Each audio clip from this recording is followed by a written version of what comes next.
About 3 days ago, there was some rumours and reports that Cole Palmer was very unhappy at Chelsea and wanted to go back to Manchester and wanted to join Man United. 3 days later, we're still getting reports coming out about Cole Palmer to Manchester United.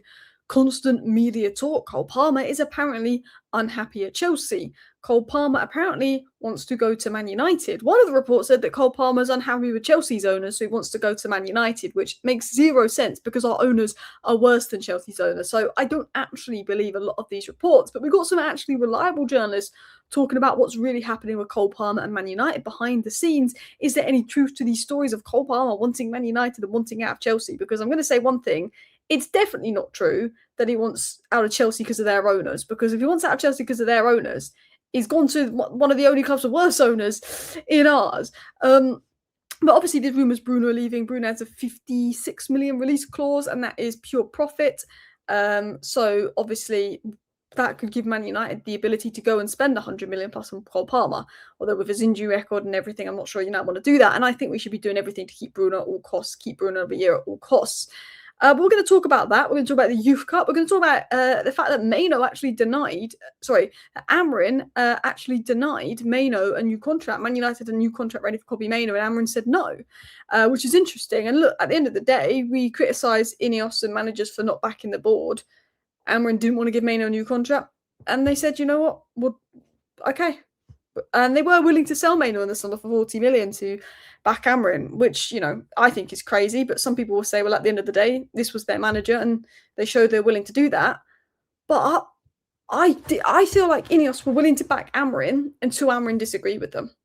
They were willing to back Amrin by getting rid of Mainoo until Amrin started to call them out. The minute Amrin started to call them out, they weren't willing to back Amrin.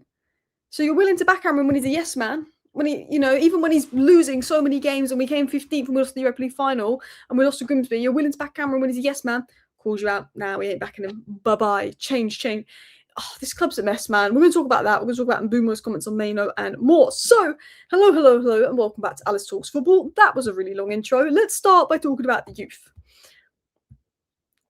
Manchester United's under-18s beat Derby 2-1 in the FA Youth Cup and advanced to the next round. The game went into extra time. A Derby player scored an own goal. Chido Obi scored the second to make it 2-1, and Derby got one back late. Big win. Kai Rooney also comes on the pitch off as a substitute, playing at Old Trafford with his parents watching as well, which was nice to see. I caught a little bit of the game, not a lot. United played well. And look, the youth is very important to Man United. It's very important, and I don't like this whole people are taking a mockery of the United DNA and taking it out of context.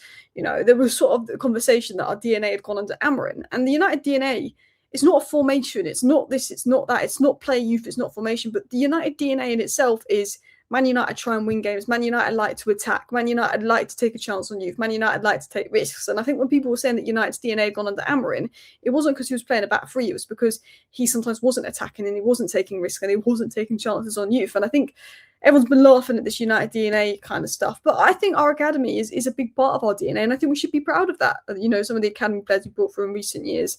A lot of academy players aren't ready to step into the first team. A lot of academy players won't be good enough, and that is very normal. But every now and then we're going to have a good talent from the academy, and, we should back that.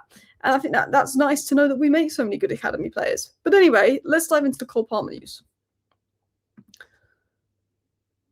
Sources claim boyhood Man United fan Cole Palmer does not particularly enjoy life in London and wants to go back to Manchester. Now, I'm going to be honest, I don't think Cole Palmer's going to be a Man United player anytime soon. I think he'll stay at Chelsea. He's on a very long contract. He's a Man United fan. He doesn't look particularly happy at Chelsea. There's no doubt in my mind about that. But he might just not be happy at Chelsea right now because Maresca's gone. He's had injury issues. He's lacking confidence. Like, he scored a penalty, he didn't really celebrate. So everyone's like, oh, he's unhappy at Chelsea. He's just had so many injury issues. He's probably lacking confidence. There's been a lot of chop and change at Chelsea. He's a young player. I think Cole Palmer in 2 months' time could be in really good form for Chelsea, looking the happiest he's ever been, and we'll hear no noise about it. I think it's because he's not been playing as much as the injury issues. He's not been as happy. And I think the media are like, okay, let's say he wants to go back to Man United because Man United is going to get clicks, Chelsea's going to get clicks, Cole Palmer's going to get clicks, boom. That's what I said when it came out. There was then a report that came out today. Cole Palmer is ready to submit a transfer request to leave Chelsea in an attempt to push for a move. Man United are ready to take advantage and speculation is starting to gather. But if Paul Palmer puts in a transfer request, I guarantee you Man United will be in there because Bruno may go. And Cole Palmer is potentially a Bruno replacement. He's not as good as Bruno Fernandes right now, but he could be Bruno level in the future. But again, no reliable confirmation that Cole Palmer is pushing to leave Chelsea. There's rumours he's not happy. He might not be happy at this moment, but he might be very happy at Chelsea in 2 months. Mainoo wanted out of Manchester United, and now he's very happy. Things change. Amrin's gone. Mainoo's very happy now. Mainoo's now going to get a new contract. Things can change. He's not worked with Rosinha yet. He might, after 2 months under Rosinha, go, this isn't the manager for me, and be unhappy and want to go in the summer. But I don't think Cole Palmer's making any decisions yet.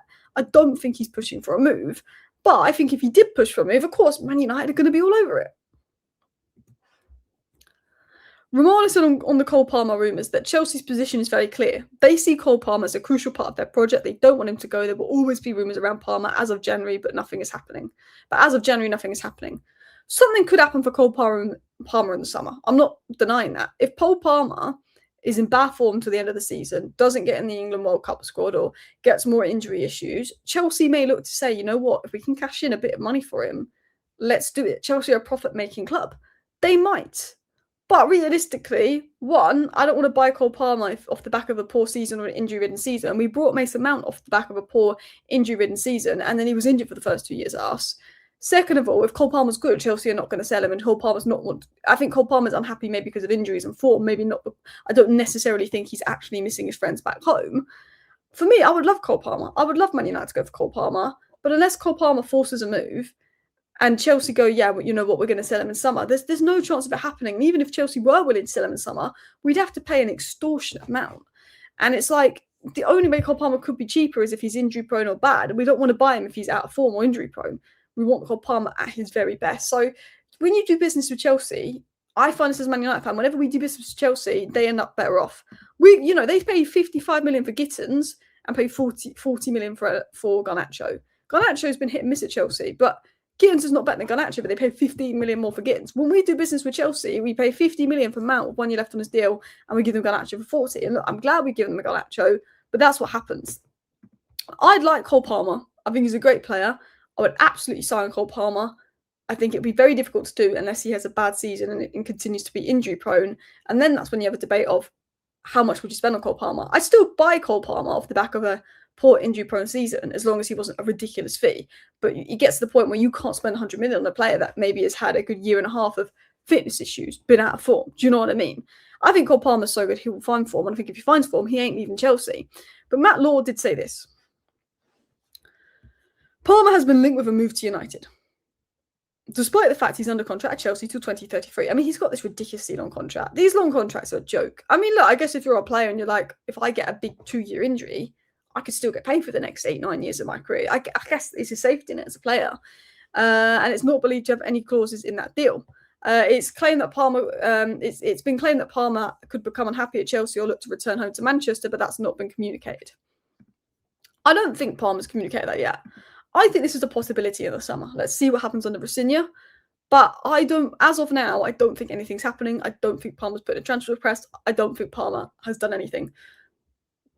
I think it was made up by the Sun because there's rumours that Palmer's unhappy, and they know if you put Man United's name in there, it'll get clicks. He's from Manchester. He's a boy of Man United fan. I think it was made up by the Sun because there's rumours that Palmer's unhappy, so they'll write a story about it. It's got clicks. It's got a lot of media attention, and it's that. Boom. Continuing on into the Mainoo stuff. So, yes, this was said in regards to Kobbie Mainoo. A Manchester United contract was agreed for Mainoo last year, but Amrin did not sign it off. To be fair, Kobbie last year had some injury troubles, and then he got thrown back into the team as a striker. He got thrown back into the team as a 10. He got thrown back into the team in the pivot. He got thrown back in all over the place, and he never really got going under Amrin in his first season. He had injury issues and was thrown in out of position. This season, he never got going under Amrin because he never got a chance.